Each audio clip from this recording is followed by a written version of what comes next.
Welcome to news wise. मैं हूं आरिफा नूर। नाजरीन, प्रोग्राम में आज सबसे पहले हम बात करेंगे एक ऐसी खबर पे जिसको मेरे ख्याल में शायद दुनिया में सबको ही इसका इंतज़ार था, और वो था जो गुज़िश्ता रोज़ वाइट हाउस से जो गाज़ा के लिए एक पीस प्लान सामने आया है। गुज़िश्ता रोज़ मुलाकात हुई अमरीकी सदर डोनाल्ड ट्रंप की इज़राइली वज़ीर आज़म नेतन्याहू से। अब उसी वक्त ये प्लान भी सामने आया। फिर दोनों ने एक जॉइंट प्रेस कॉन्फ्रेंस में भी की, जहां उन्होंने इसका जिक्र किया। ऑब्वियसली बहुत हम कह सकते हैं कि अहम मौका था, क्योंकि गज़ा में जो जंग शुरू हुई 2 साल पहले, उसका अब हम असर जो है सारी दुनिया पर देख सकते हैं मुख्तलिफ़ तरीक़ों से।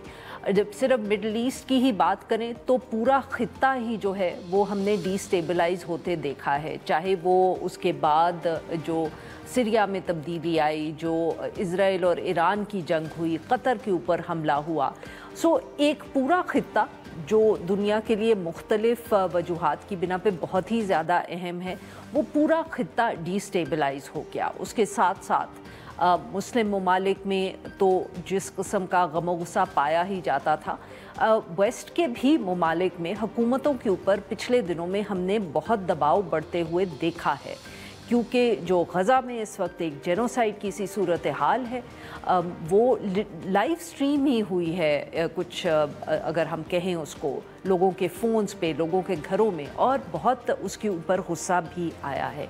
तो ये शायद इस वक्त एक बहुत कंपल्शन थी मुख्तलिफ़ ममालिक की हुकूमतों के लिए कि इस मसले का कोई हल ढूंढा जाए। सदर डोनाल्ड ट्रंप भी जब से पावर में आए हैं वो बार बार जिक्र कर रहे हैं कि किस तरह वो दुनिया के मुख्तलिफ़ कोनों में चाहते हैं कि जंग रोकी जाए।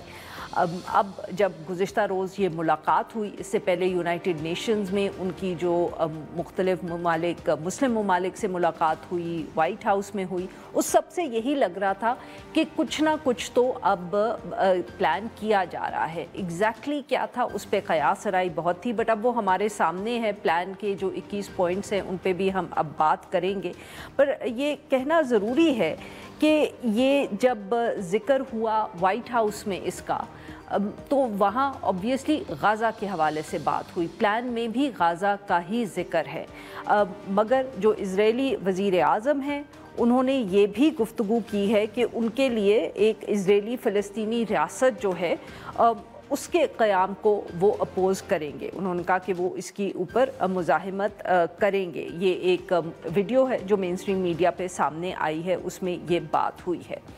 जैसे ही ये प्लान सामने आया तो पाकिस्तान में भी वज़ीर आज़म शहबाज शरीफ साहब ने इसको खैर मक़दम किया ट्विटर के ऊपर। जो डिप्टी प्राइम मिनिस्टर हैं और वज़ीर ख़ारजा इसहाक़ डार साहब का भी पैगाम सामने आया। अब वैसे बहुत तनकीद भी हुई, क्योंकि कुछ इस वक्त हम कह सकते हैं बहुत वाज़े नहीं है कि ये एग्जैक्टली किस तरह प्लान होगा और सब कुछ होगा।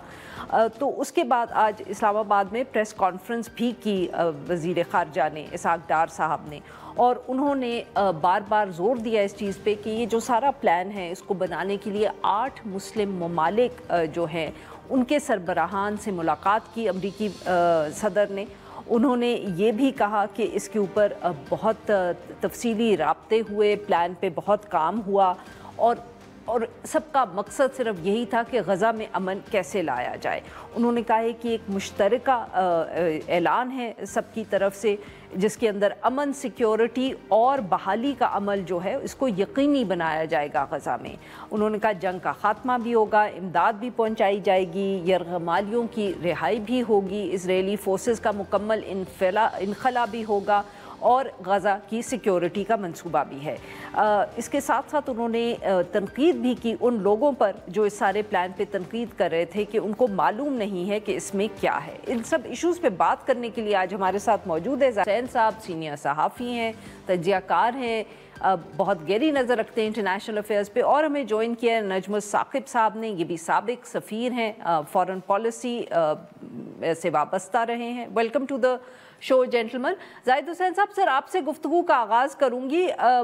सर प्लान अब हमारे सामने आ गया है कुछ ना कुछ, 21 पॉइंट्स वाइट हाउस ने ऑफिशियली रिलीज़ भी कर दिए, गुफ्तगू भी हो रही है। किस तरह देख रहे हैं सर आप इस सारे मामले को?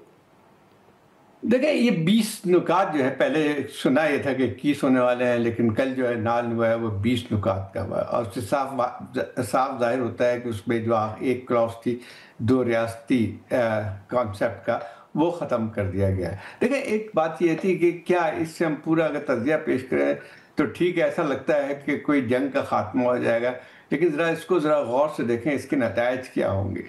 ये जो है, ये अगर ये है कि 2 साल तक इज़राइल ने जो है बदतरीन किस्म की जेनोसाइड किया है गाज़ा में, और उसके साथ जिसमें हम सब जानते हैं कितने 66,000 लोग जो हैं उसमें मारे गए और हज़ारों की तादाद में ज़ख्मी हैं, और जो सूरत हाल एक फ़मीन की सी बनी हुई रखी हुई है। लेकिन जब हम इस पूरे इसको अगर देखें एलानिया को, तो ऐसा मालूम होता है जैसे मैंने यानी एक किसी ने तज्ज़िया किया था कि ये मालूम ये होता है कि नेतन्याहू और ट्रंप डील है ये। और उसकी पूरा जो है अगर देखा जाए तो एक सैंक्टिफाई किया गया है ट्रंप की, ये सॉरी नेतन्याहू की जो भी कार्रवाइयाँ रही हैं मिडल ईस्ट में, उसके ऊपर। अब आते हैं कि जो है बड़े खुशी मनाई जा रही है, और मेरे ख्याल आपने अभी जिक्र किया कि ये हमारे फॉरेन मिनिस्टर का, कि जो है ये बड़ी मेहनत की गई। ज़रा उनको पता भी नहीं होगा कि इस पर क्या हुआ था। अगर जो पहले से सारी खबरें आ रही थी, इसके आर्किटेक्ट कौन है, ज़रा इसका ही मालूम कर लें। उसमें ये था कि जेरेड कुशनर, टोनी ब्लेयर, और उसके बाद जो है विटकॉफ, जो कि क्या कहते हैं ये इसके इनके स्पेशल इन्वॉय है। अब ये आता है कि ज़रा इसको देखें कि इसका पूरा अगर आप तज्ज़िया कर लें, पीस पॉइंट का मैंने पूरा पढ़ा है, अच्छी तरह देखा है। उसमें जो है एक नुक्ता ऐसा नहीं है जिसमें ये कहा जा सके कि एक दूररस, एक लॉन्ग टर्म कोई सोल्यूशन इसमें दिया गया है मिडल ईस्ट के लिए, गाज़ा के लिए।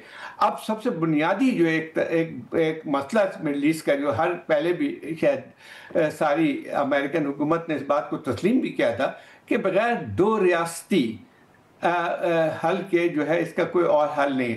और इसकी एक और मिसाल भी मैं देता हूँ। ये सारा जो है ये अनाउंसमेंट उस वक्त हुआ है जबकि 142 मुल्कों ने यूएन जनरल असेंबली में इस करारदाद की हिमायत की थी कि इजराइल को तस्लीम किया जाए, सॉरी फ़लस्तीन को एक रियासत के तौर पर तस्लीम की जाए। इसमें बहुत बड़ी तादाद यूरोपियन कंट्रीज की भी थी। अब हम बिल्कुल ठीक सर, ये आता है तो उसमें कोई जिक्र नहीं है। सही, माफ़ करिएगा सर, क्योंकि ब्रेक की तरफ भी जाने, नजम साकिब साहब को भी इस वक्त गुफ्तगू में शामिल कर लें। नजम साहब, आपने जाहिद हुसैन की बात सुनी सर। सर ये सवाल तो सबसे जो अहम है वो अभी सदर डोनाल्ड ट्रंप थोड़ी देर पहले भी तकरीर में कह रहे थे कि उन्होंने कहा कि हमास अगर ये एक्सेप्ट कर ले तो अच्छा है, नहीं करेंगे तो फिर नताइज बहुत बुरे होंगे, क्योंकि इट्स वेरी ऑब्वियस कि फैसला ये किया गया है कि हमास ये कबूल कर ले तो अमन हो सकता है, नहीं कबूल करेंगे तो इजराइल की जो इस वक्त जंग है या हम कहें कि उसके जो हमले हैं वो गजा पे जारी रहेंगे। हमास का क्या आपका ख्याल है, रद्द अमल होगा इस सारे मामले पे?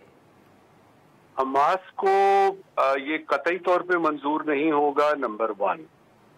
इसलिए कि अगर हमास मान जाता है और कहता है कि जी ठीक है आप गजा को खाली कराएं और ये टोनी ब्लेयर किस्म के लोग जो हैं वो आ जाएं और उसके बाद जो है कुछ गैर मुल्की, कुछ मुसलमान लोगों को बुला के तो आप गजा को जो है वो एडमिनिस्टर करना शुरू कर दें, यूनाइटेड नेशन का कहीं जिक्र नहीं है, कैसे मानेंगे वो? कल अगर आपने डोनाल्ड ट्रंप साहब को सुना हो तो उन्होंने बाकायदा तौर पे तंबीह की है और खास तौर पे बताया है कि Hamas will have to accept it, what does it mean. और उसके बाद उन्होंने कहा कि अगर वो नहीं करते तो we will go ahead with this, और मीनवाइल हम हमास को खत्म कर देंगे। तो हमास जो है ना वो थोड़ा सा इस वक्त आपको नजर आ रहा है एक थोड़ा सा शक जो है पैदा होता है। मैं ये क्यों बात कर रहा हूं?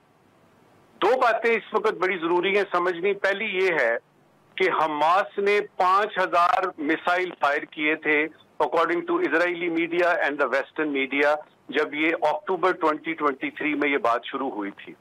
मैं हैरान इस बात पे हूं कि उसके बाद उनके मिसाइल खत्म हो गए। किधर है हमास इस वक्त? आपने देखा कि 65,000 के करीब फलस्तीनियों की आती है कि जी वो मारे गए, कुछ शहीद हो गए, बच्चे औरतें वगैरह। आपने कुछ सुना कि 2-3 हमास के लोग जो कि कतर में मारे गए, उसके अलावा कोई गजा में मारा गया हो हमास का? तो थोड़े से शको शबू यानी शकूक व शुबहात हैं इस बारे में। और ये भी हमें पता है कि हमास को अगर देखा जाए यूनाइटेड नेशंस की नजर से तो वो तो एक टेररिस्ट ऑर्गेनाइजेशन है। दूसरा इसका पहलू ये है जो कि हम लोग जरा थोड़े से भूल गए हैं कि जब ये वॉर शुरू हुई थी, जब हमास ने 5000 मिसाइल फायर किए, तो next day the chief of army staff, the defence minister and Netanyahu himself, वो आए थे, उन्होंने कहा था it is going to be a long drawn war. और साथ ही अगले 2 दिन बाद आया था कि जी हम इसको एक टेंट सिटी बनाएंगे। This was the they coined this thing tent city. और उसके बाद फिर 2 महीने के बाद वो टेंट सिटी का लफ्ज जो है वो निकल गया कहीं पे। बिल्कुल ठीक। तो इसका मतलब ये है कि they are going to go ahead with Abraham accords, और उसमें वो अब्राहम अकॉर्ड 2 जो है वो अब शुरू होगा। जहां तक गजा की बात है, हाफ तो वो अंदर चीज यहाँ पे लेते हैं हम एक छोटी सी ब्रेक, वील बी राइट, और फिर हम अपने मेहमानों से गुफ्तगू जारी रखेंगे।